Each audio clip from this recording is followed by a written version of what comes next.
Hello everyone and welcome along to Racing Weekly, a podcast and YouTube show brought to you by oddschecker in association with Bet365. To my left, Steve Ryder, still raising money for November. Fingers crossed that you raise a lot of money. I'll still be sending some money to you very shortly. And to my right, it's a pleasure to welcome Gary O'Brien to the show. And Gary, in light of the weekend of racing that we have just seen, arguably one of the best that we have seen for such a long time, why don't you tell us, from your perspective, seeing that you were on the ground in Ireland, seeing it all at first hand, what it was like? Oh, it was just a joy, Rich, to be honest. Sunday in particular. I mean, there's a great crowd at Punchestown both days. Sunday's the big day in Ireland, obviously, nowadays. But Saturday's card with the Grade 1 Morgiana hurdle, good crowd for that. But everybody was, I think, expecting something a little bit special on Sunday. It doesn't always live up to the billing, but this time it did. I mean, the feature event was just as good as it gets, I think. But this time last week, Steve, we were talking about what was coming up in the John Durkan, possibly. We were going, well, he won't run. It might be a couple of horses, might be Haydock and Ascot against Fast or Slow. It was extraordinary that so many threw their hat in the ring so early. Oh, I thought Willie Mullins was disappointed that he took out Blue Lord. I thought it really took away from him. No, fantastic action. Obviously, the ground at Haydock changed the complexion in the UK, whether you're going to look back form-wise in hindsight and kind of question a few of the form lines. But good action at Ascot as well. It was a fab weekend. Yeah. Just thinking about what the last weekend meant for the season ahead, and I know it was a great weekend at all in its own right, but just a brief word of what it does for fans looking ahead to the rest of the season, watching even the State Man Brighterdaysahead, the John Durkan, Ascot, Haydock. What does that do for the rest of the season, do you think? I think it's the best of both worlds, Rich. I mean, I do get a little bit agitated when people's first reaction after they cross the line in the Morgiana hurdle is, this changes everything for the champion hurdler and the John Durkan, such and such is going to win the gold. I mean, these are races to enjoy in their own right, but once the dust has settled, obviously a day or two goes by, yeah, of course we're all going to look ahead. And I think we are going to see some more big clashes. How many? I don't know. I think we might see maybe some of those horses that ran in the John Durkan going head-to-head again at Leopardstown at Christmas. I'd say there's every chance Factor File and Galop and Deschamps will both be there at Leopardstown for the big race after Christmas. The champion hurdle horses, I think, brighter days ahead. I know Gordon Elliott was initially talking about going for the mare's hurdle, but that's not to say she won't have another crack at a Grade 1 over 2 miles in the meantime. So I think we will see more and more of it. It just probably is in the back of your mind, what stage will we get to before they decide, okay, now we're going to ease off and keep the powder dry. But I think we'll have some more fireworks before that comes.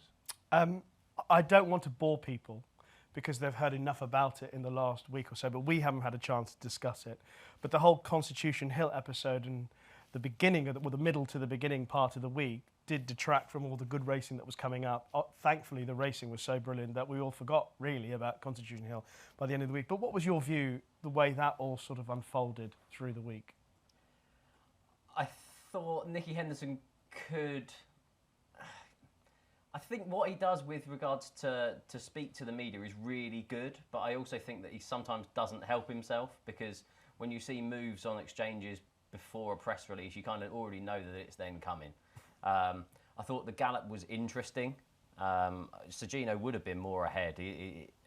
I do think he's a very, very good horse, and Constitution Hill didn't work as well as him. Yeah. And as it so transpires, he had an issue afterwards. But I do think you're going to stop having Nicky Henderson actually gallop them in public if we're going to start scrutinising, as we have done on these last two occasions. Well, the last couple of times, obviously, what happened at Kempton and now what happened at Newbury, Gary. It's one of those situations where we're always asking for more transparency, but the more transparent Nicky Henderson is, the worse it almost seems to be. Because every time it happens, something goes wrong. I mean, just could be cursed. That's it. It's a double-edged sword, isn't it? I mean, and the race courses love this. I mean, they love the publicity that brings them. They want to get the good horses there.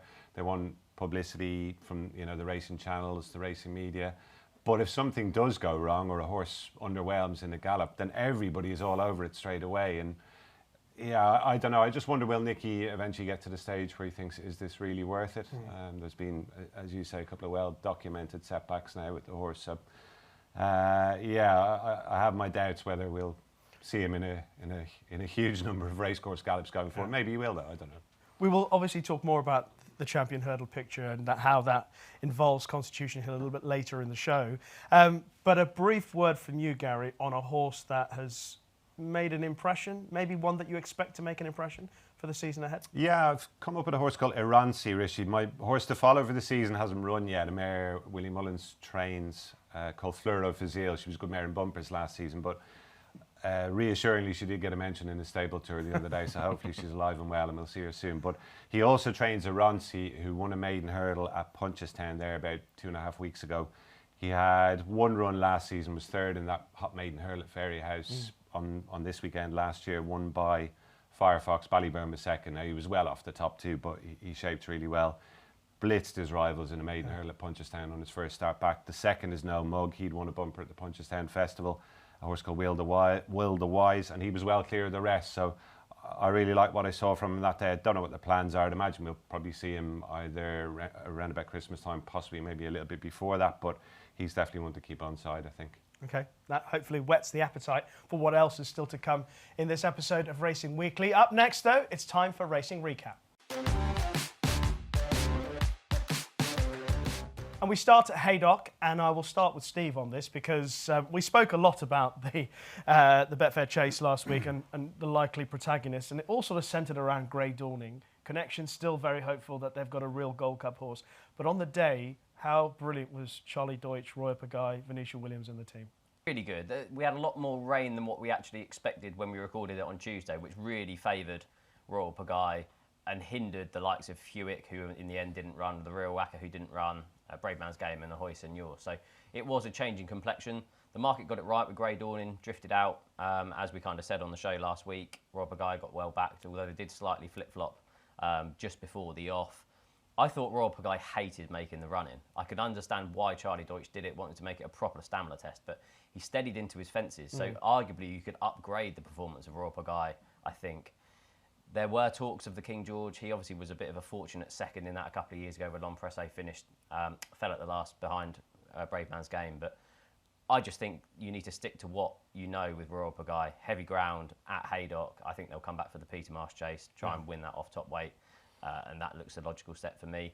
I question whether Grey Dawning jumps like a Gold Cup horse. Some of those early leaps were exuberant, probably too exuberant, and whether that then cost him late on in the race is another question. But apparently he's come out of the race quite well. Dan Skelton had originally ruled out the King George for him, but whether that now comes back into the equation is another question. I was thinking, because he said no King George, he probably ruled that out. I was thinking now that he's come back, suggest maybe they might run him in the Cotswold to see whether or not he is a genuine Gold Cup trip horse. Because I'm not like you, I'm not entirely certain he is. Just before I let you talk about the form of that race, Gary, I just wanted you to, seeing that you've seen most of his Grade 1 wins in Ireland, 100 Grade 1 wins for Rich and Susanna Ritchie. See, 98 of those came for Willie Mullins, 2 for Venetia. How apt, eh? How apt. I mean, I must admit, this had passed me by. I had no idea that Rich Ritchie was on the verge of that milestone going into Haydock even, and then to hear it afterwards, just, as I say, I was a little bit taken aback. But then you just think back some of the horses he's had, your Duvans, Faheen, Min, and all the big races that they won year after year after year, and I suppose kind of does make sense when you look back on it. He's been a great supporter of jump racing over the last, 10, 12, maybe even 15 years. Wonderful horses. Some of them maybe we didn't get to see the very best of them, even though Duvan maybe is one who springs to mind that with little problems that held him up along the way. We didn't quite get to see what he was totally capable of. But yeah, it's a hell of a milestone. I mean, 100 Grade 1 winners for an owner like JP, I'm sure probably did it long ago. But very... He doesn't have that many horses. You have obviously a lot of high-class horses, but not a great He's slimmed number. down in recent years, I think, hasn't he? And as you said, a bulk of him with Willie. Venetia's done very well for him too. Royal Pagaille's a cracking horse, but I've got shares in an odd few horses, and if I got to 100 winners, I'd be happy. Never mind 100 Grade 1s. Tell me what you think about this race as a Gold Cup guide and as a staying chasers guide, because you were, as I said, you were there in Ireland, and when we saw the race in Ireland on Sunday, and you think back to the Betfair Chase, you're kind of slightly underwhelmed, if I'm entirely honest, about the Betfair Chase. You go, that John Durkan is leagues above. Yeah, well, it didn't have the depth to it, obviously, that the John Durkan had. The front two put plenty of daylight between themselves and the rest. I actually would take a very positive view of what the runner-up did. I thought he enhanced his reputation. At least he showed he's come back in every bit as good a form as he was last season. Looked the winner for 90% of the race. But Royal Pagaille is just such a tough, hard-knocking horse. You know, he is Grade 1 standard. Yeah. When he gets his conditions, he's probably going to, in the elite Grade 1s like a King George or a Gold Cup, he's probably always going to come up a little bit short. But yeah, like I say, I'd be inclined to take a positive view of what Grey Dawn did. And Steve makes a good point about his jumping. If he's going to stay a Gold Cup trip, particularly if the ground did turn up anything like it did on Saturday, it's all about conserving energy on the way around. And Galopin Des Champs, who, as we've seen, is not necessarily a flamboyant jumper, has won the last 2 Gold Cups. He's able to, I suppose, conserve energy effectively, which he's doing better than he did maybe in his novice chasing days. But I definitely wouldn't be suggesting Grey Dawn couldn't play a part in a Gold Cup on the back of Saturday if he got the right conditions. All right. Just a word about the King George. Gaelic Warriors 5-2 favourite at the moment. Great Dawning's 8-1. Il est temps 8-1. Il est français 10s. If he was in good shape to go to the King George, do you think 8-1's tempting? Yeah, I think it's a race that would suit him well, to be honest. The handicapper I've just checked put him up £8 to 165. So it's always with these novice chasers is whether there is another step up to that Grade 1 company. And he has made that step up, now rated in the mid-160s. I think Dan Skelton will wait until very late before he makes his mind up, Rishi, until he sees whether there's likely to be any supplementary entries. If it looked as though it was going to be a below par year for the King George, I'd say by the sound of things, he has bounced out of the race pretty well. And if it did look as though maybe was winnable, he might throw him in. But just in the back of your mind, you're wondering, could a faster slow or maybe even a Spillans Tower be thrown in there? And I think Dan will probably hold fire sensibly until a bit nearer the time. I've been saying Factor Fast should run in the King George. I said it last year about Fastest Slow, he didn't turn up. I'm trying one more time to try and get one of those big Irish horses over for the King George. It'd be great to see. Factor File. Yeah, I don't think they will all go to Leopardstown either. So can't. Well, they could. Yeah. They could. We just saw that in the John Durkan. What am I talking about? You idiot. The Stairs handicap hurdle. Sadly, Doyen's Quest was a non-runner at Haydock, but Gavin Lynch gave a positive mention to Shoot First, who ground them down. Only 5 finishers in the race, but just highlighted what a test it was. Yeah, and actually Shoot First was the only one of the 5 finishers to carry more than 11 stone as well, which in those conditions probably can be upgraded. The market was just fascinating in this. Shoot First drifted from about 7-1 out to 22-1 as an SP, and the second, One Big Bang, was then backed all the way into 11-4. Ran a good race in second, been put up £3 to 127. But Shoot First, I mean, it's going to be interesting. It'd be interesting to see a stat on the performance of Charles Burns' runners after they'd been pulled in for the stewards on their last run, because it was eye-catching at Galway. Obviously, he had been off a couple of years, but there was question marks around the soft ground. There's no more question marks anymore. As an anti-post bet, he's now 33-1 with Bet365 for the Stayers. You now know that he goes on soft ground. He beat Botox Haas in a Potemps qualifier on good ground a couple of years ago. Yeah. So there could be worse bets in that Stayers hurdle market at 33-1. Steve, and in fact, Gavin last week mentioned about the quiet run that he had and how that looked to set him up. But the fact that he drifted as he did before the race was unusual. I would have said so, Rishi. The only thing that kind of occurred to me after it, Charles Burns had a horse I think won at 40-1 at Limerick about a month ago. I think it was Redcliffe Glen. And there was a little bit of talk that it wasn't necessarily the greatest surprise to Connections that he had won. I don't know, that's only hearsay. But so I don't know, maybe a pattern is emerging here, a new trend perhaps, whereas ordinarily we'd expect him to go in the other direction. But it was a good performance, really, really tough battle, tough slog, five finishes, that says it all. He's up to a mark of 143 in Ireland now. Tiupo, just for context, the top dog in the division is 164. So that probably puts into context where he is vis-a-vis the top horse in the division. But Solwood, obviously, who Charles Burns trained, probably the best horse he'd ever trained, came up through the handicap ranks and eventually won the Stayers hurdle. So who knows, it's not beyond the realms. He's a very lightly raced horse too. Yeah. I'm going to stay with you, Gary, to tell me what you thought about Pic Dory. The reason why I asked, because he's got some potential options, the King George or the Fleur de Lis at Windsor, which is exciting to see racing at Windsor. But when you watch a horse like Pic Dory winning that race at Ascot, and people go, well, very creditable horse, very creditable performance. there's not a lot of strength in depth and behind, which is the comment that you made in relation to some of the racing that we've seen this weekend. Yeah, well, I was just going to say that. I mean, there are shades of Royal Pagaille about Victoria, aren't there? He's a really, really good horse, kind of borderline Grade 1, definite Grade 2 standard. I was just looking back through his CV there. His rating hasn't budged between 161, 162 since February of 2023. So he's running to a really good level all the time, but he has got his level.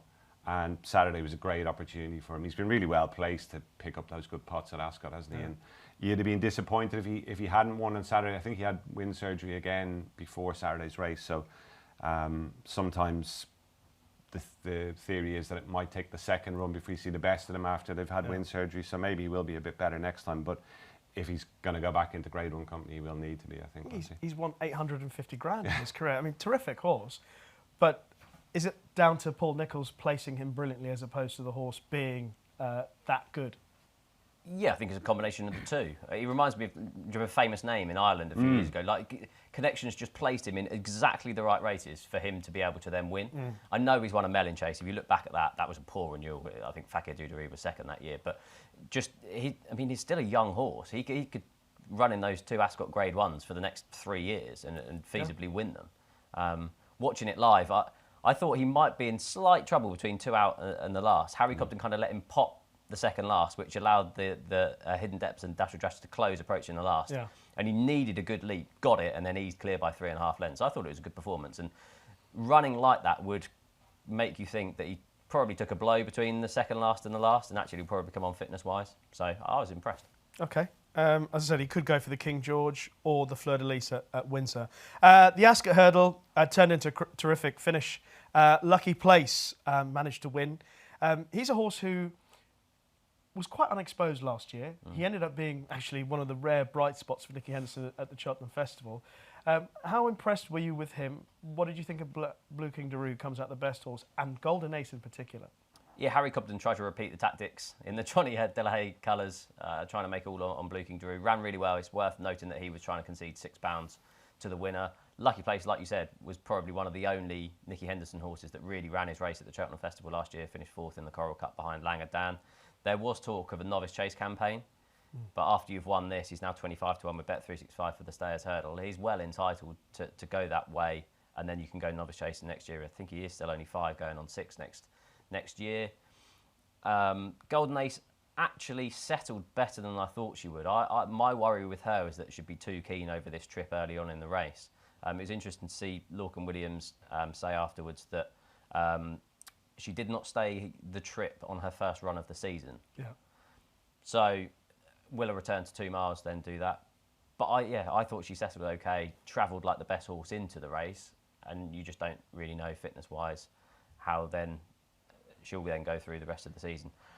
I thought Blue King Daru ran a lovely trial for the long walk. He tried that last year. That's his only try over that 3-mile trip. And he was just a bit too keen in the early stages. So if he settles better, he'd have a good chance in that long walk again. Yeah, I thought he emerged with a lot of credit, giving weight to his rivals. But Lucky Place, I really liked what he did last season. He just looks like a really honest horse that you can count on. Yeah, I think you've summed him up very well there, Rishi. Nothing not to like about him. He was meant to go novice chasing, I think, this season, wasn't he? Yeah. So it's already proved a good decision to keep him over the smaller obstacles, because that was a nice prize on Saturday. I would echo what Steve said about Golden Ace. I thought if you're giving me a horse to take out of the race, it's definitely Golden Ace. I think she finished last of the 4 finishers, but to me, she travelled like the best horse through the race. Lorcan Williams' comments make perfect sense to me, to be honest. I have my doubts about the form. Thunder Rock ran no race. Yeah. They were all kind of in a bit of a heap coming up over the final flight, which suggests they went steady enough, and I think Golden Ace will be a lot sharper next time. One question that kept popping up on social media after the racing of the weekend was, how did Golden Ace beat Brighter Days Ahead at Cheltenham? I think that's a bit harsh on Golden Ace. Yeah, she's a very good mare herself. Yeah, I think that's a bit harsh on her. But we do move on to Punchestown, and that brings us nicely to Brighter Days Ahead beating State Man. Sadly, Lossiemouth wasn't able to take her chance, but in the context of what we've seen, particularly in Ireland with State Man's wins in the last couple of seasons, how good was it just to see a race like that? It was brilliant, Rishi. Yeah, like he was, I think, 6 to 1 on when he'd won it previously. Just to have meaningful opposition in there against him. I think I was talking about the crowd at Punchestown on Saturday. I think that definitely brought a few people there.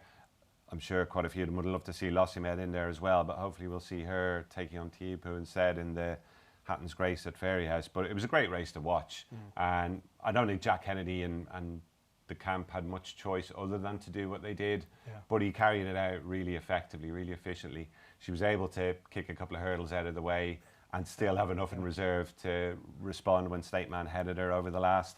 So really, really likeable performance. Would I expect the form to hold up if they were to meet again, say at Leopardstown at Christmas? I think I would fancy State Man to turn it around. And Gordon spoke after the race. He was kind of gung-ho about going for the champion hurdle after Down Royal. Yeah. Even though she won on Saturday, I have got the impression he was kind of more scaling back on that and viewing her more as a mare's hurdle horse.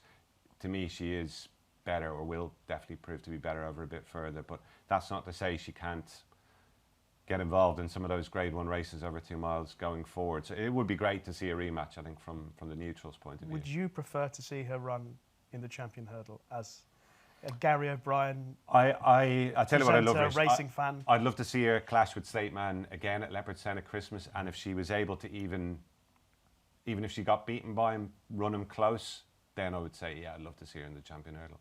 Because if she's proven she can bustle up a race-fit State Man, she had the run obviously going into Punchestown on Saturday. If she can bustle him up, different track, different day, could be different ground at Cheltenham, why wouldn't you have a go at it? Such a reasonable comment.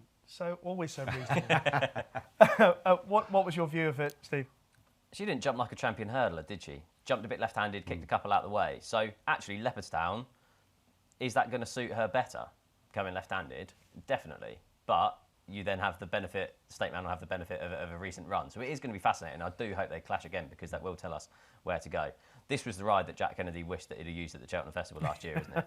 Trying to make all. I mean, it looked like a typical Irish maiden hurdle, didn't it? Brighterdaysahead making it State Man and then 10 lengths to the rest of them. Which probably, in fairness, pays a compliment to the pace that she was setting at the head of affairs, and the others probably just couldn't go with it. This champion hurdle market is going to be fascinating. Obviously, we're going to know more after the Fighting Fifth this weekend, but yeah, it's going to be a fantastic race. Okay, champion hurdle betting as things stand. Lossiemouth is your 9-4 favourite with Bet365. State Man 7-2. Constitution Hill 4-1. Sergino 6-1. Brighterdaysahead 8s. And then it's double figures, Mystical Power 12s, and then you have to go to 33-1 for Badet Road and Pagaille. Right.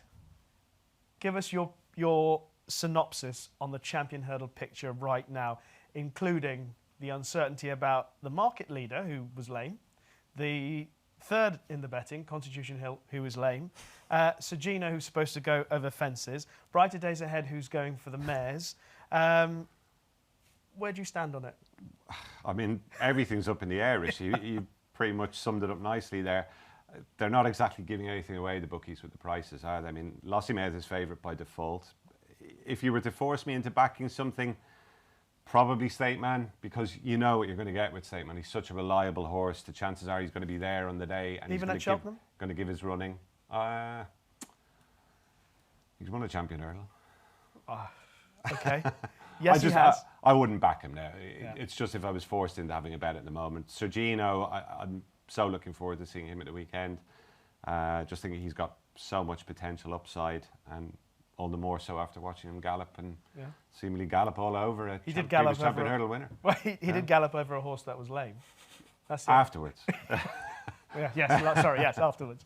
It is hugely interesting though. The fact that there's so many more players though, not just horses that are in there at bigger prices. It makes it massively interesting though for us to talk about and for people to build up towards. Definitely, the fact that Lossiemouth had shortened is now favourite, having stood in a stable with a poorly foot, kind of says it all. They're great talking points, but I'm definitely not going to be having a bet in this market until March.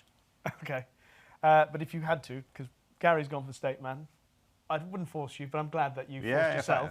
If you had to be forced into picking a horse with a champion hurdle right now, I think I'd go with Lossiemouth. But if you're asking me to bet a week before we know that she's going to make a reappearance, I just think that's a bit silly. How much is she going to shorten even if she beats Tiapu would be my thing. It's a fair question. If Constitution Hill turned up on the day and Nicky Henderson was happy, what price do you think he would? Do you think he would start as big as 4-1? I think there'd be lots of people against him. Yeah. Do you mean if he'd run in the meantime or turned up Well, on the day I'm and he was happy assuming- and he hasn't run in the meantime? I'm assuming he would not go straight to the champion hurdle. I mean, you guys join me in on this because Well, if he does turn up on the day, then in those circumstances, he's going to have won probably the Christmas hurdle. So that obviously changes everything. If we see him run and win and look back to something like his best, so that would be obviously a different ballgame. If I was forced, I'd probably go with him because if he were to come back and win the Christmas hurdle, he'd be odds-on favourite again, wouldn't he? No. If he beat what, Rubo at 20s on Yeah, but if last he year, wins in does the manner that he did last year, if he wins the race, beating something like Brentford Hope in the Christmas hurdle, I still think he'd be 2-1 for the champion hurdle. Okay. Unless the mares then suddenly divert and and obviously if Lassie Mouth ran and got beat, that would so many ifs and buts. so exciting. This is great. It's much more exciting than in previous years. Okay. We're going to take it up another notch because we're going to talk about the John Durkan. So, like I said, this time last week, we weren't sure what we were going to get. We didn't expect to see so many good horses lining up, but we did. Just give us a little sample of what it was like to be there, Gary. Unfortunately, where we are in Punchestown, we're kind of away from the action. We're behind the grandstand, so we're not sampling the atmosphere live, so to speak, at the front. But even from where we were, the frisson of excitement from the people who were watching it around the parade, etc.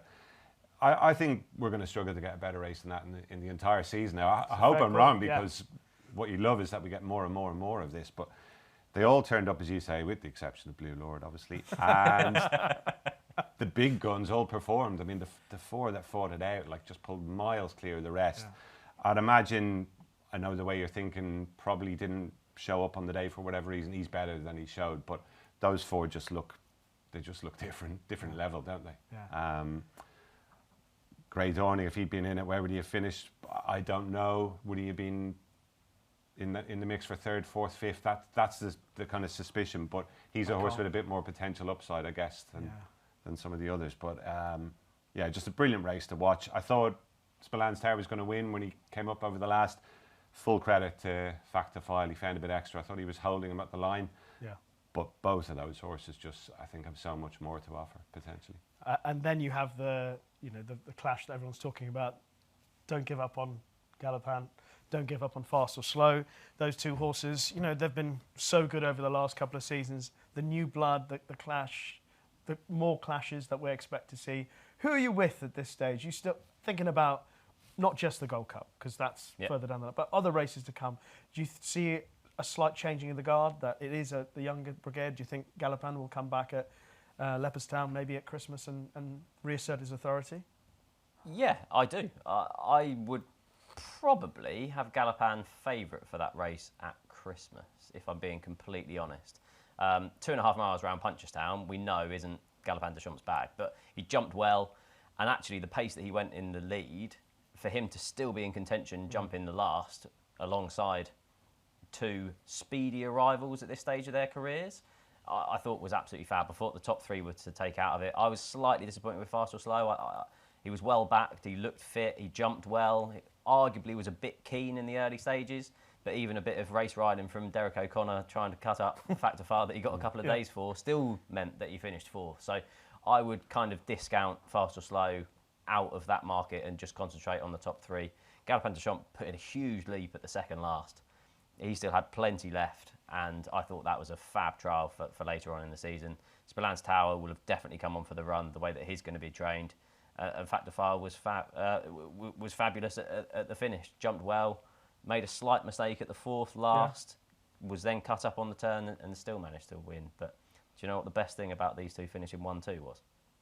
The fact that they boost the form of Monty Star. Of course, well it does. Yeah, he is the missing horse of the season in that Gold Cup market. Obviously, he finished second to Factifile in the Brown Advisory. He finished second to Spillane Tower at the Punchestown Festival.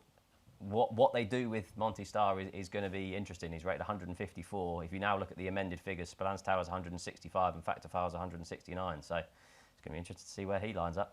He's 20-1 for the Gold Cup, but we'll come back to that in just a second. Just the previous years, John, you can hear me out here because my job is to prod and poke here, okay? You know what it's like. Last year's John Durkan, people were a little bit critical of Paul Tannen and the way he rode Galopin des Champs against Fast or Slow, left him vulnerable. So switch it around to this year and remove the 2 novices from the race. And Paul Tannen has ridden the race that he should have ridden 12 months ago against Fast or Slow. And he's beaten Fast or Slow, and he's beaten him convincingly, as he maybe could have done last year. Now throw in the 2 novices, and then you're talking. I think you're talking about 2 horses that have just obviously improved enormously and are now. And I'm not so harsh on Fast or Slow, because I think the way Galopin ran that race probably just dragged it out of him on the day. I don't think his jumping was all right, wasn't it? Fast or Slow. Fast or Slow, his jumping was pretty Yeah. good in the main, yeah. Yeah, One so- or 2 little sticky jumps, but in the main, pretty good, I thought. So my thing is that this was removing the 2 novices from last year who finished first and second. This was a race that Galopin has run really well in on his comeback, and was the sort of race that he should have run last year. So now you're talking about 2 horses that have just come through, and it was also their first run season. I think we're looking at a changing of the guard, personally. That's the suspicion, and I suppose in a way it kind of feels a little bit disrespectful to Galopin des that's why I Champs or feel Fast bad. or Slow, and we could look silly if we say that. Obviously, I'm not trying to suggest that's what might happen, Rich. But, Well, that's how I feel. but my suspicion is that these 2 younger horses might just have the edge over them now as the season goes forward. Yeah. And I mean, if you were to ask me the same sort of question you were asking about the champion hurdle now, I think Spillane's Tower is the one who's been underestimated. It's a phrase you'll often hear trotted out. If X horse was trained by Willie Mullins or Gordon Elliott, this would be shorter. And like, he's just been touched off by Factifile, and he's a much bigger price for the Gold Cup. And I'm sure, unless the wheels come off in the meantime, please God they don't, because he's been pretty much flawless throughout the last 4 or 5 runs. Spillane's Tower. I just think he's got so much more potential. By all accounts, his preparation wasn't what it might have been because of the ground in the run-up to Saturday. And look at the job Jimmy Mangan has done with the horse so far. He hasn't put a foot wrong with him all the way. Why is he going to start now? I just think, I love Spillane's Tower. I think he's a smashing horse, and I'm definitely not ruling out that he can turn it around with Factifile, maybe further down the line. This is as excited, I think, that we've all been about the staying chasers. All credit to Galopin, who's been a wonderful horse, and he still is a wonderful horse. Don't get me wrong, but the competition now makes it really interesting. And so here's the betting for the Gold Cup, as it stands with Bet365. Factifile's 5-2 favourite. Galopin 7-2 to emulate Best Mate. Spillane's Tower 9-1. Fast or Slow 14-1. Jerry Colombe 16s. Grey Dawning 16s. The Grand National winner Iron Maximus 20s. I know the way you're thinking 20s. Monty Star 20s. King George Bound Corbett's Cross 25s. Monty Star, you're sticking with him at 20-1 for the Gold Cup now? And Galopin. I think you're being too quick to write him off. I'm not writing him off. I'm not writing him off. No. I feel that the youngsters have got the measure of him this season. They will have the measure of him. Even 3 miles at Leopardstown, he was so impressive there 2 years ago, last year. And Willie Mullins has said that he had a setback prior to this run. So yeah, it does feel like heresy, because like, go back to last Christmas. I remember saying at the time it was probably the best performance I've ever seen at Leopardstown in a 3-mile chase when he won. And here we are now. All of a sudden, it looks like we've got 2 new kids on the block who could potentially have the edge on him. Fickle. But I suppose things change, and you have to, when you see new evidence comes along, I suppose you have to trust your eyes. And while he's still a brilliant horse, and I'm not riding him off by any stretch, I think he's going to be in the mix all the way through. I just do think these 2 young talents just look a bit different, don't they? And also, people were pointing out, look, don't be silly. He's going right-handed over 2.5 miles in the middle of November. We've still got a long way before he gets his conditions and his race, the Gold Cup. So I'm not dissing Galopin. I think he's a magnificent, one of the best horses we've ever seen. But I just feel that the youngsters are coming through now. And Monty Star, throw him in there as well. As you pointed out at the start, this time last year, you were saying he's only a horse that's going to get better with time and distance. And I think 20-1 is a play still, isn't it? Yeah, he's the one that could shorten drastically depending on what he does on his reappearance pre-Christmas. Any hope for Grey Dawning in the Gold Cup market? I'm definitely not ruling him out. I think they all have to get there. I think if he gets there fitting well on the day and it's not Haydock-like conditions, I think he'll definitely have an each-way chance. All right. We could keep on talking about this Gold Cup Champion Hurdle picture forever, but there were other good races to reflect on.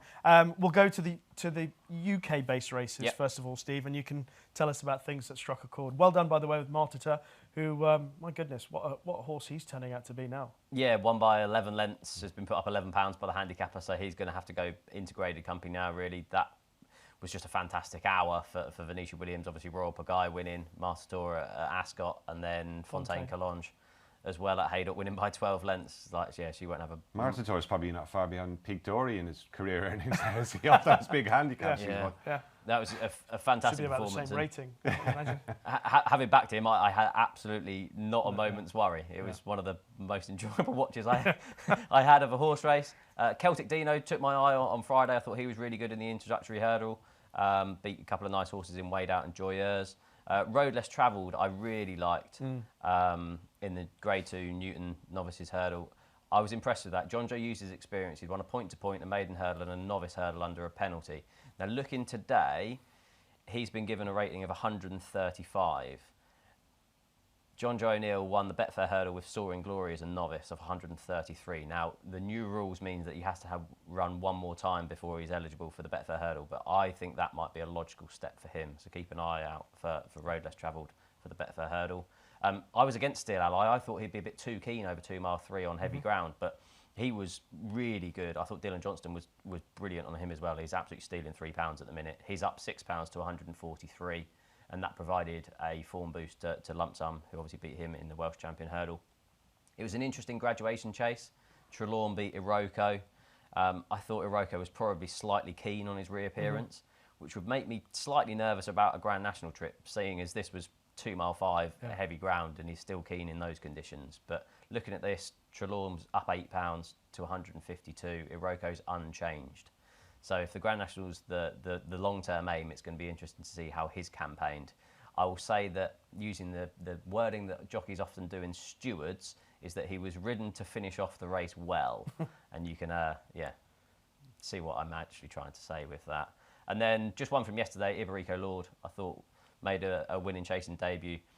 Given the fact that he won a Greatwood Hurdle and a Betfair Hurdle on heavy ground, fast ground at Kempton wouldn't really suited him. His jumping got a lot better throughout that contest. Obviously, the race isn't a lot form-wise with Gidley Park pulling up, but Iberico Lord is another one for JP McManus in the Arkle market. Yeah, and of course the 1-2 from the Betfair Hurdle, Iberico Lord and L'Heure du Sud, they both look exciting horses over fences. Gary, a brief word about the Irish horses, and I mentioned Iberico Lord and L'Heure du Sud. They might be Arkle horses, but Ballyburn is standing in their way. Yes, and I don't know about you. I thought watching it, we were just chatting about it a little bit earlier on.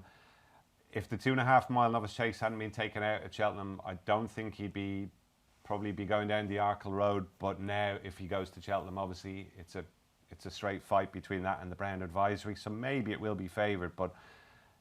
Yeah, Ruby was working with me at the weekend. His initial thought was that he probably will be seen to better effect. That was obviously over further on Saturday, and that might be a better fit for him. But that's going to be the choice connections have to make. Willie's actual initial thought was to go 2 miles next time. Maybe that's with a view of just seeing him over 2 miles and getting a better handle on him. But I thought he jumped well.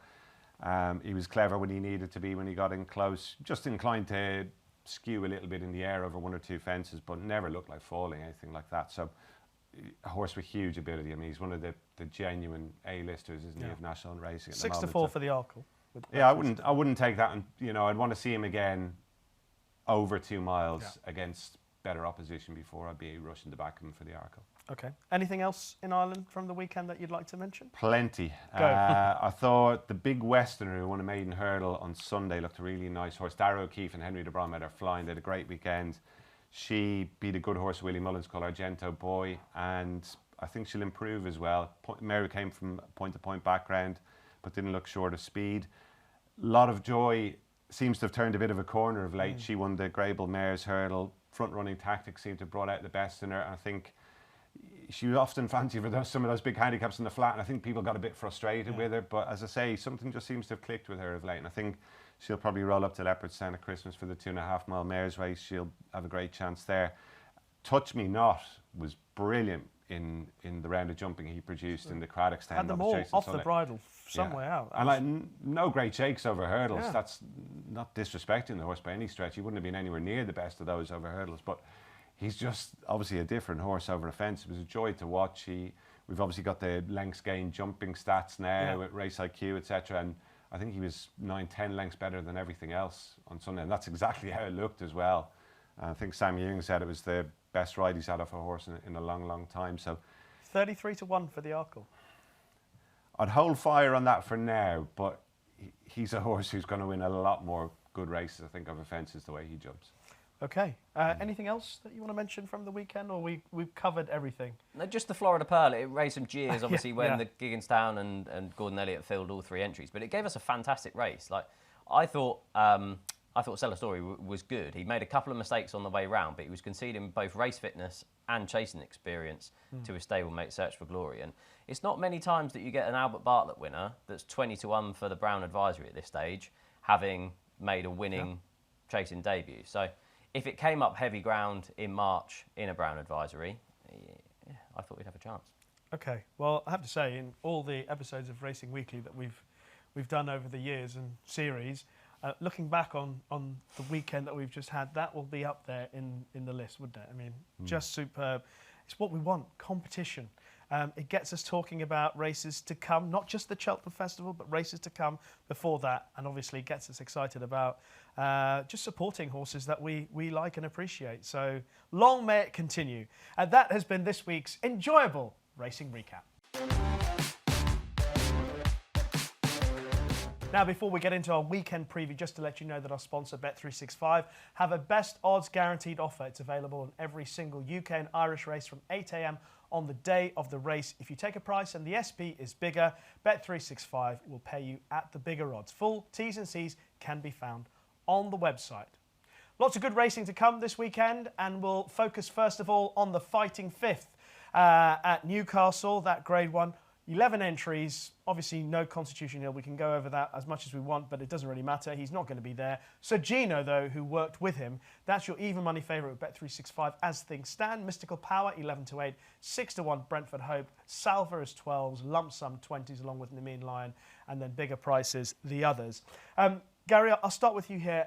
Mystical Power versus Sergino. You look through their form from last season. There's really not that much to choose between the two of them. You can understand why they're both so short, because they also both have enormous potential this season coming. Absolutely. I'd be a big fan of Mystical Power. I thought he got better and better as the season went on, and to keep pitching up at those big festivals like he did and hold his form, I think that was a real feather in his cap. But I don't know about you guys, I took a really positive view of last season's juveniles. I thought they were a good bunch. Majborough looks a hell of an exciting horse. Pagaille, very, very good filly as well. She obviously won at Punchestown after being beaten by Sergino. And just as far as Saturday is concerned, I would marginally prefer Sergino. Maybe subliminally, the fact that we've seen him in that gallop as well is just in the back of my mind too, and he's shown as well being in that day out at Newbury. But he's a hell of an exciting horse, no question about that. And he's got lots and lots of gears. He's an uncomplicated ride, maybe slightly more straightforward horse to ride than Mystical Power as well. So I think when you throw that all into the mix for Saturday, I would just about favour him. But very much looking forward to hopefully another good clash. Yeah. You can both say you're an idiot, don't even think like that. But Sergino was being prepared to run over fences. He was supposed to run an Iberico Lords race at Kempton. So I presume, therefore, he's been doing a lot of schooling over fences. Will his jumping be slick enough if they run this race at a good pace and Mystical Power is slick? Would that be an advantage in Mystical Power's favour, or am I being silly? No, it would. And at the same time, having fitness for a prep in a 3-runner novice chase at Kempton is a bit different to being straight in to a Grade 1 over hurdles against some really seasoned campaigners. And we all know that juvenile hurdlers often struggle the year after. I'm with Gary. I think they were a really good bunch of juvenile hurdlers. The fact that Burdett Rose come out and won a Greatwood hurdle kind of cements that fact. But yeah, just that, I would have slight reservations around Sergino on the back of that as well. Mystical Power is a really good horse. He's 5 from 6 in his career. He just seemed to thrive later on in the season with racing. So whether coming here first off means that he'll be vulnerable on his reappearance is a slight question mark. If you look at the ratings, Mystical Power's 154, Sagino's 152, Nemean Lion's 150 and Brentford Hope's 148. Now the last two would probably prefer softer ground. I've checked the BHA site this morning. I think they're actually going to have to water to maintain good ground. It's a bit different forecast-wise. Newcastle is going to have, I think, 2 mil on Wednesday, whereas Newbury, I think, is down to have about 20 mil. So conditions are going to be quite interesting in this. I thought lump sum was a bit interesting, around 20 to 1 with Bet365. Obviously had the form boosted with Stale Ally winning at the weekend, but yeah, I found it difficult to find a bet in it, if I'm being honest. Agreed. It's hopefully going to be a very good clash. If I had to go, I'd probably favour Mystical Power, just because I think this is a sort of race that he would have been prepared for.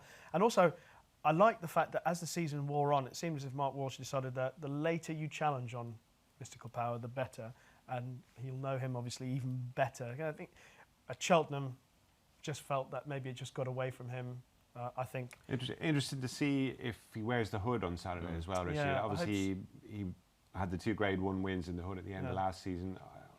I think it would almost be a positive if he doesn't. It might show that he's maybe matured a bit mentally over the summer. So that's one thing to look out for at declaration time. Exciting that hopefully they both stand their ground and they clash. The Coral Gold Cup at Newbury. I have to say, first of all, just seeing the number of decks for the race, it's a bit disappointing when you consider the history of the race when it was the Hennessy, etc. However, Senior Chief is the 5 to 1 favourite with Bet365. Colonel Harry, who had been anti-post favourite in a fair few places, 6 to 1. Victorina for the informed Venetia Williams stable, 6 to 1. Broadway Boy, he's sitting to my left, 7 to 1. Can Do Kid, 8s. Midnight River, 9s. Gallia de Lato, like Midnight River from the Skelton stable, 12s. General en Chef, 12s. Big positives from connections about that horse. 12 to 1 Henry's Friend and Horansa Dairy, who's also got an entry in Ireland, I think, on the weekend. Where do you want to start here, Steve? Who's on your shortlist? Anyone that's watched the show last season knows we're going to start with Broadway Boy. Thank you, sir. He's the only horse for me in this race. Those 2 victories at Cheltenham last season were just absolutely fantastic. I just felt they never had him right afterwards at both Warwick and Aintree. The fact that he was 3rd behind Senior Chief at Cheltenham at the October meeting was a really well-backed 94 favourite. Now, I'm not an expert in paddock watching, and it was through a television screen, but I thought he was going to come on massively for that run. And the fact that he still was in there fighting at the finish, I thought was a really good run on his reappearance. He gets a £7 swing in the weights with Senior Chief in this race. And there's just a few reasons why I thought this race was completely made for him. He's a 2nd season novice, which is a huge positive for this race. He's a prominent racer, which I love at Newbury. If you get too far back, the race can just be completely gone. He's had the benefit of a recent run. That'll put him spot on for this. He'll get softer ground, which is a positive, given that he ran so well on good ground last time. And then lastly, I'm just convinced that he's better than a handicap mark of 148. He's 5 going on 6. He's still improving. I tipped and backed him at a bigger price earlier on last week in my oddschecker anti-post comment, but the 7 to 1 with Bet365 that's currently available, I still think is perfectly acceptable, and I think he's got a great chance. Yeah, I think you've made a very strong case for him. I can't see any reason why you want to oppose that. I agree with you about the improvement, and 148, I'm sure he's better than that. Definitely. Everything he did in the early part of last season suggested that he was. Just out of interest, Gary, do you know that whether Horansa Dairy is definitely going to run there, or is he going to run? So I mean, he would be a player for me as a race. I think he's an intended runner. I think he is. Looks like we might have 3 Irish runners. Senior Chief for Henry de Bromhead, who had that win at Cheltenham. Horansa Dairy. He was entered in the Drinmore, is it as well? He's in at the weekend, Horansa Dairy. Yeah. Do you know what? I actually think the most interesting of the Irish horses is the biggest price of them, Grandero Bello. Okay. Trained by Eddie and Patrick Harty. He's a very, very lightly raced horse. He has been a bit fragile, but he's a horse that needs easy ground, and it looks as though he's going to get it at Newbury. Sounds like there's an awful lot of rain due. Took a really positive view of his win at Galway on his seasonal reappearance. He missed a couple of engagements prior to that because of the ground, but he won a handicap chase at Galway, and the form's pretty good. The 3rd horse, Stutzakini, won the Troytown at Navan last week. I think 4th was a horse called Never a Dull Moment, who's a real course specialist at Galway, came into that race on a bit of a roll, and he looked a cosy enough winner to me as well. And I think this race has been the target for him from a while back. I think the owners actually are local to Newbury, so that's played a big part in it. And it doesn't, as you guys have said, look a great edition of the race, to be honest. Far from a maximum field. It might cut up a bit more if the ground does deteriorate close to the off. Just a slight concern about his jumping. Steve made a good point there. If you aren't able to lie up and you don't jump well, the race can get away from you a bit.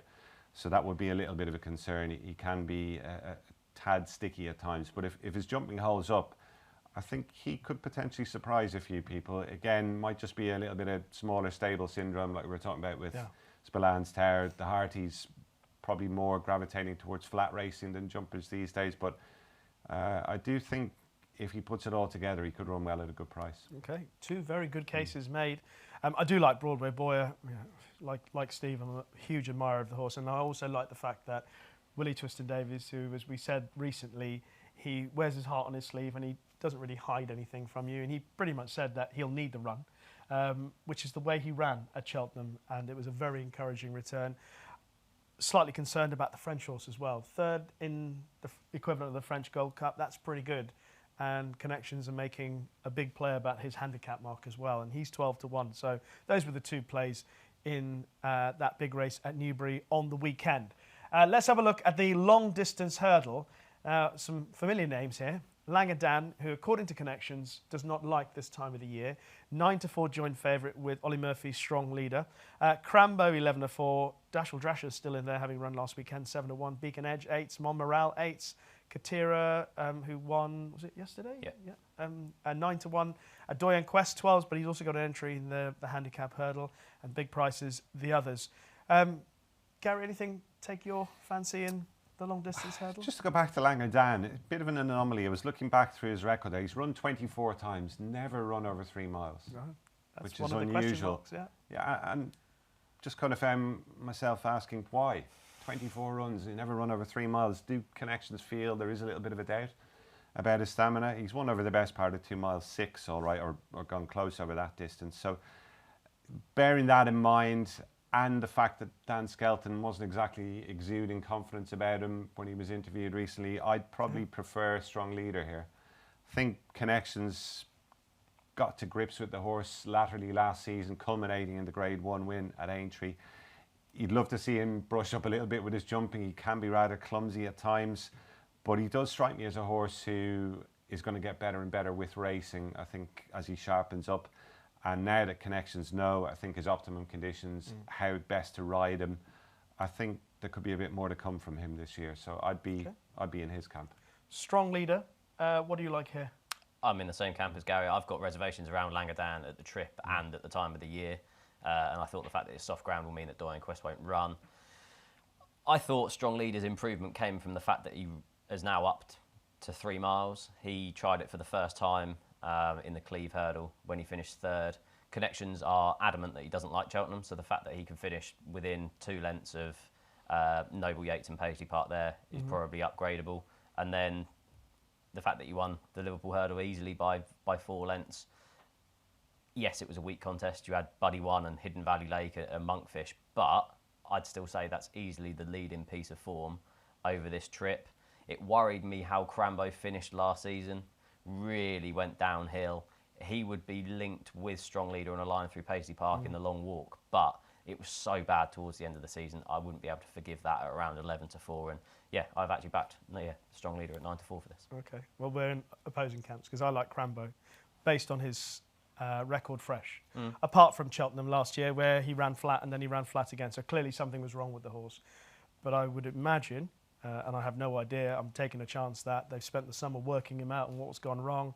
And I can't believe that they'll be bringing him back off the back of something still not being certain that he's all right. But his record fresh, he's won first time out every season he's raced so far. I would say that the form of his win over Paisley Park might just be the best, I think, stronger than the Strong Leader win over Buddy One and Hidden Valley Lake. I thought that was a better bit of form, but I'm actually quite keen on Crambo, so we shall see. Crambo 11-4, Langadan 9-4. I think basically we're all saying that Langadan's going to struggle here. I mean, Dan Skelton said it, Harry Skelton said it. Yeah, he's 9-4 joint favourite, so what's the likelihood he bolts up on Friday? Maybe 4. Okay, there are other good races to look ahead to. Potentially, some good races in Ireland. But the makeup of the fields for the Hatton's Grace, the Royal Bond, Drinmore, who knows what's going to line up? Well, we're recording on Tuesday morning, Rich, and I'm just keeping an eye on the entries here, the numbers, and there's only 4 at the minute left in the Hatton's Grace with, 5 minutes to the deadline. So 2 trainers, I think we can guess who they are. Okay. So you're going to have Tihupo, hopefully Lossiemouth, I'm not sure, Beacon Edge, maybe something like that. Okay. I don't know whether the other one will be Willie Mullins or Gordon Elliott. So it's one thing we do know, it's going to be a small field. If we do get Tihupo against Lossiemouth, that is going to be a belter. And given that Lossiemouth, as we all know, definitely has the boot for 2 miles, she's proven that plenty of occasions. I think she's a better horse than Impere Pass, who Tihupo beat in this first time up last year. I think I'd fancy the mare to get the better of Tihupo in that one. The Drinmore, interesting race. We've got a horse in it with a very similar profile to last year's winner, Aya Maximus Hartwood, trained by Henry de Bromhead, who is a novice until this weekend, and then he's a novice no more. He's obviously got good handicap form. He's got grade 1 form as well. He beat Corbett's Cross on his return. I wouldn't be reading too much into that, but he is a good horse, and I think he'll provide a good test to whatever the pick of the Elliott horses is. Might be Firefox maybe, who did most things right when he won at Down Royal, but I was just a bit worried by how close some of the bigger price horses were at the finish that day. So that'll be interesting. And then the Royal Bond Novice Hurdle is down to a grade 2 this year, Rishi. 11 left in that at the moment. Romeo Coolio, I'd imagine, is going to be the horse they all have to beat in that. He looked very good at Down Royal. He looks as though he's probably going to be, I was going to say, Gordon Elliott's best 2-mile novice this season. Blue Devassi was very impressive at Navan recently. He's probably achieved more. He has achieved more over hurdles so far, but Romeo Coolio seems to be very highly regarded, so hopefully we're going to see him as well. Yeah, a couple of horses with big reputation, but hopefully we will see Tihupo against Lossiemouth. That would be something to talk about next week as well. Absolutely.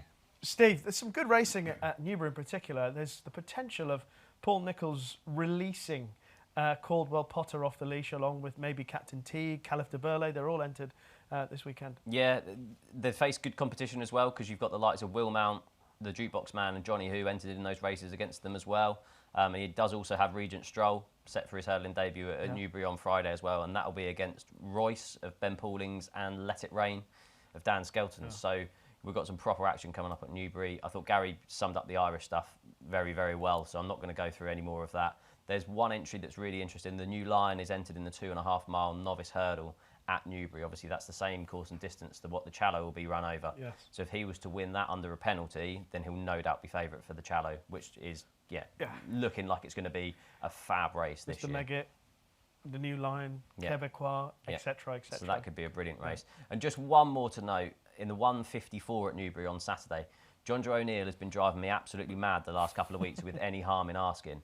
I napped him at Cheltenham's October meeting when he ran really well, finished 3rd over 2.5 miles in first-time cheap pieces behind Why Not, and that rival ran well behind Hamsian at the November meeting.